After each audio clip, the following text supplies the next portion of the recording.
It is the pink elephant theory. If the guest wants a pink elephant, get them a pink elephant. If you can't find a pink elephant, get a horse, paint it pink, convince the guest it's an elephant.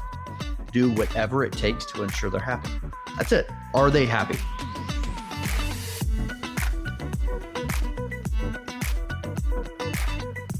Well, we are back.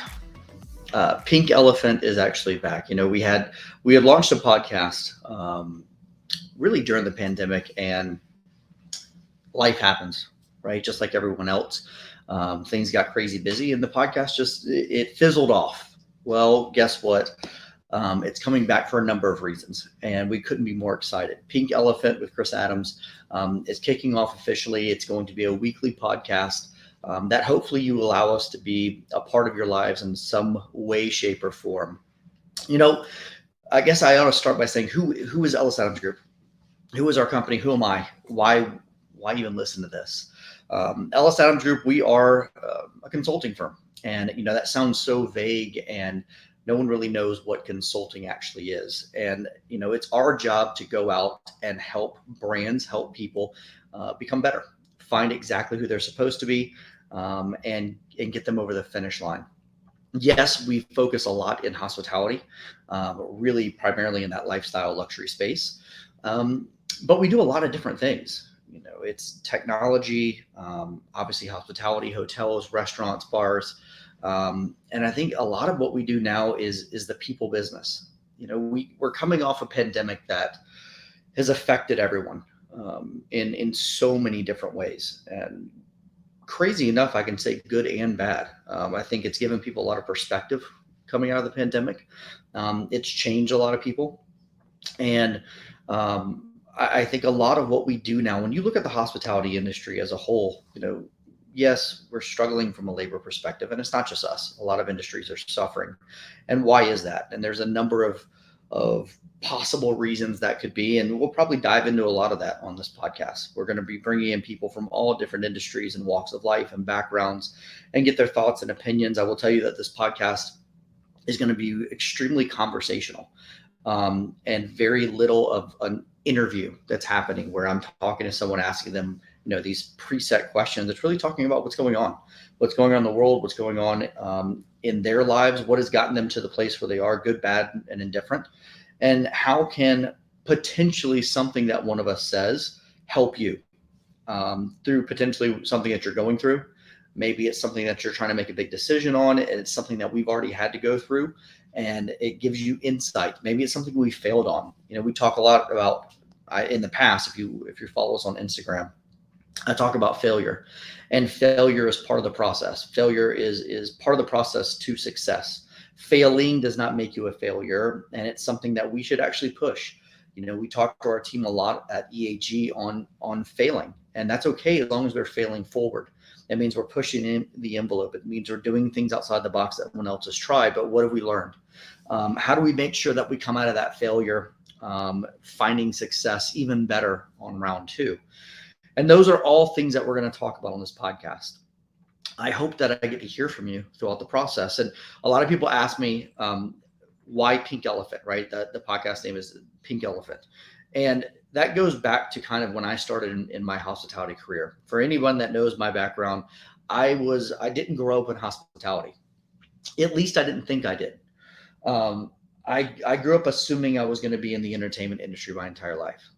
Music was my passion. It's all I ever wanted to do. And I had some amazing opportunities with that. And I stumbled into hospitality. And it was a part-time, what I thought as a summer job at a luxury hotel that completely changed my life. And in that process of working for that hotel, and that hotel group being the Ritz-Carlton Hotel Company, it was told to me the secret to success at Ritz-Carlton. And it is the pink elephant theory, right? And what that means is they said, Chris, here's Ritz-Carlton in one simple sentence. If the guest wants a pink elephant, get them a pink elephant. If you can't find a pink elephant, get a horse, paint it pink, convince the guest that's an elephant. And what they were trying to tell me to help me understand was that our goal is to do whatever it takes to ensure they're happy. That's it. Are they happy? Are we doing everything in our power to ensure that they are excited and happy? And that changed the way I viewed and understood what hospitality was. Now, I told you I didn't grow up in it. At least I didn't think I did. And I've told this story many times how my grandparents, um, growing up, had 3 bedrooms in their house, and in that third bedroom, there was never a time from the time I can remember that I have memories at, what is it, 4 or 5 years old, when you start to remember bits and pieces of your life, until when my grandmother passed away, which was just a few years ago, that there wasn't somebody staying in that third bedroom. And that person wasn't necessarily somebody we always knew. It was somebody that they knew. It was somebody that ultimately ended up becoming uncle or aunt so and so. And many times it was people that were either trying to get back on their feet, they were passing through town. I can remember, and actually this was on both sides of my family, mom and dad's side, where my friends always wanted to hang at our house. And looking back, I realize now it was because it didn't matter what time of the day. If we were showing up at 1, 2, 3 o'clock in the morning, my grandparents were there to take care of people. I can remember my grandmother cooking stacks of pancakes and hamburgers and these things at all hours of the night, because she just wanted to ensure that we were happy. And I think it was, for me, it was understanding what being a hotelier was without being a hotelier at that time. It was prepping me for what I was going to do for the rest of my life without me even knowing it, from a young child all the way until adulthood. And, it's really helped me understand that hospitality is an industry it's about the heart. You care more about others than you do yourself. You honest to God love being around other people, helping other people, ensuring that other people are taken care of, looking out for them. That's in your DNA. That's just who you are. And those things were put inside me at a young age. And it's something I think that has really helped me in this process of getting where we are as a brand, within the hospitality industry. And I will tell you why we're doing this is, I don't know if anyone's going to watch this. But I will tell you, the same way that when we do workshops across the globe, and we have sometimes in this workshops 15, 20 people, sometimes there's 1,000 people plus. If one person walks away benefiting from it, then it's worth it. If there's one person that happens to tune into this podcast and they don't know why, but they do, and they walk away, and for some reason, something that we've said or a guest that we're talking to has said something that benefits them, that makes them a better person, that helps them for their future, then it's worth doing this. It's worth my time to ensure that I'm doing everything I can for potentially one person. And that's one of the reasons why we're doing it. I think another reason I'm doing this is it's probably a little bit of self-therapy, right? It's crazy when you start going through the process of building a brand and having your own company, and everybody, it's, oh, I'm going to start my own thing. And that's cool. And it's fun to talk about. And you'll maybe put everything down on paper and start scripting out what you think it's going to be. And then the reality of doing it sets in. And it's one thing to jump online and get yourself an LLC or an S Corp. And that's that honeymoon phase. That's the exciting part of, oh my God, look what I'm doing. But then the reality sets in of what you have to do on a day in and day out basis. How much do you, honest to God, believe in what you're doing? How much is it truly a passion for you? How much does it intersect with natural talents? How much of a risk taker are you? How willing are you to put yourself on the line no matter what for this to work? That's tough. It is extremely difficult when, we work with these massive brands. And a lot of times I have to check myself, because there's a part of me that, in building this brand from nothing, when I started this, I had nothing. I didn't have partners. I didn't have financial backing. I didn't get these massive loans. I didn't get, money from a firm. It was me begging and pleading and fighting and clawing to go after something that I thought could work. It was a dream that I had, and I believed that something could come out of it. But there's no guarantees, right? There's no roadmap to success when you're launching your own brand. If you want to become most things in life, you can go to school, For the most part, there's a roadmap that says if you want to become a doctor, you have to do these things to get that. Now, whether or not if you're good or successful, those are two different things, but there's a roadmap on how to become that. There's no roadmap on owning your own business and is it going to work or not, no matter how great you think your ideas are. And going through that process, it becomes it becomes lonely.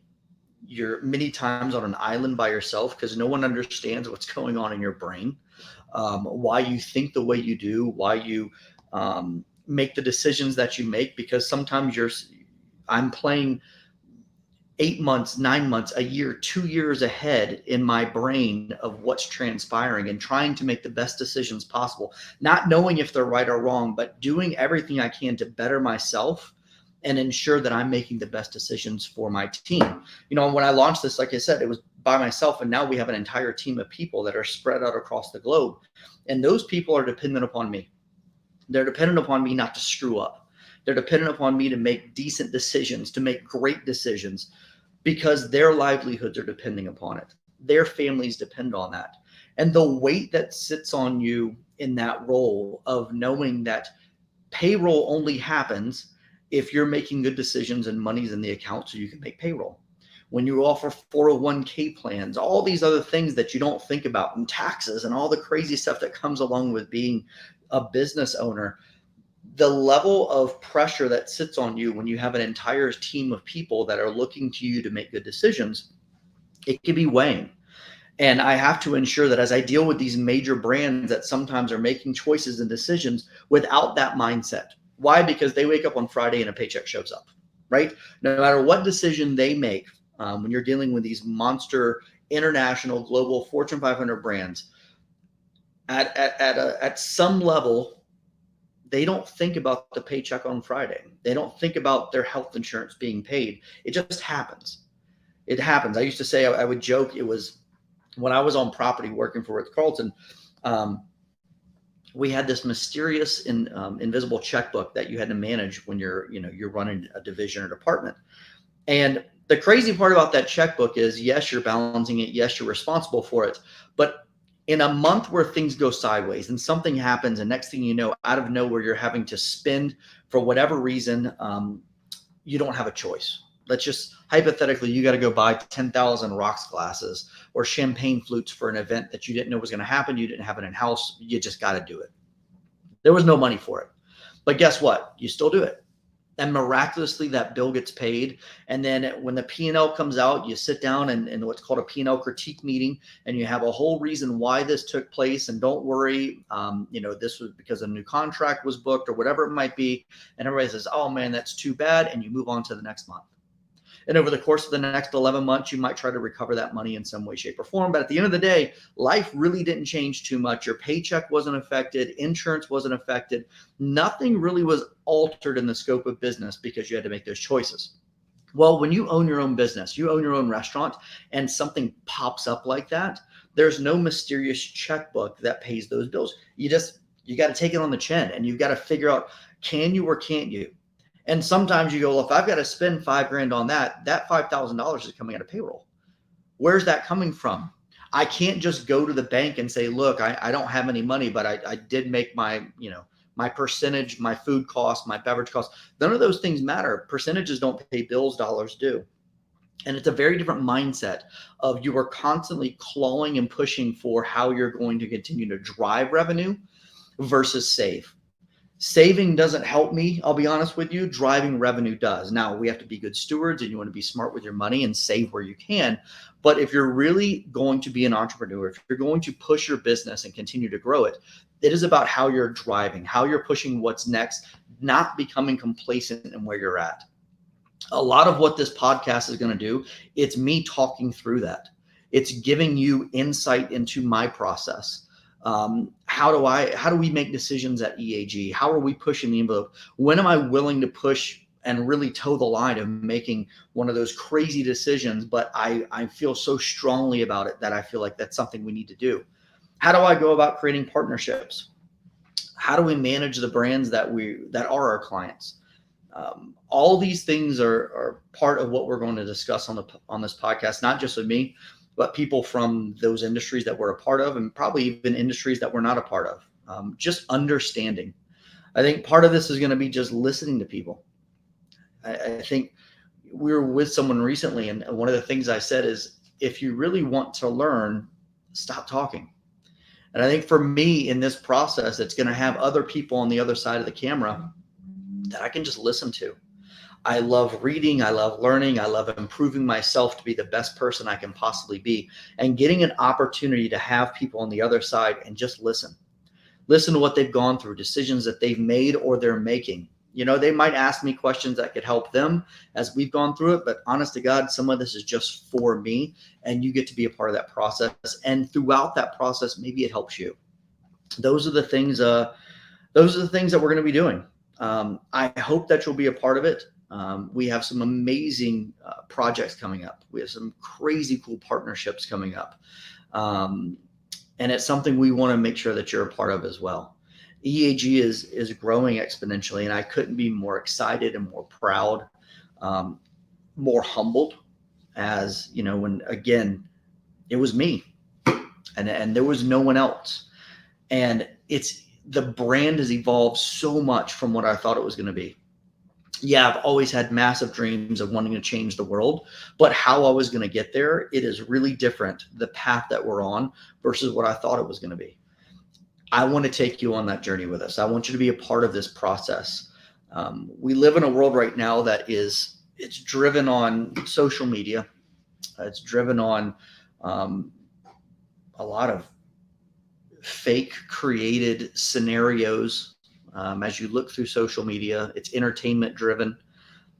We want to do everything we can to be as transparent as possible, to talk about the good, the bad, the ugly, to talk about the wins, to talk about the losses, to give you insight, and honest to God, to give you hope, to help you walk the path of changing your perspective on things. It's been a huge win for me going through the process of bettering me, of becoming the person that I think I'm supposed to become, and knowing that every single day I'm striving towards something new, never becoming okay with where I'm at and pushing the envelope for what's next. I hope to God that I can give something back to you that might help you in that process.